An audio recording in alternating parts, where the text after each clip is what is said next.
What is up guys, Julien here, the French winemaking guy who makes wine videos here on YouTube. Yes, wine videos, and we are looking at some quick winery information and how to pronounce the name of one of the most famous estates of Pomerol appellation in the Bordeaux wine region of France. We are on the right bank, obviously, with Merlot dominant red blends. This is a wine that is made from a majority of Merlot with just small amounts of Cabernet Franc.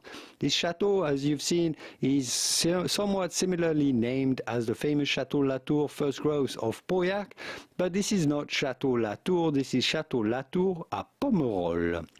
This is a small tiny estate, 8 hectares or 20 acres, Château Latour à Pomerol.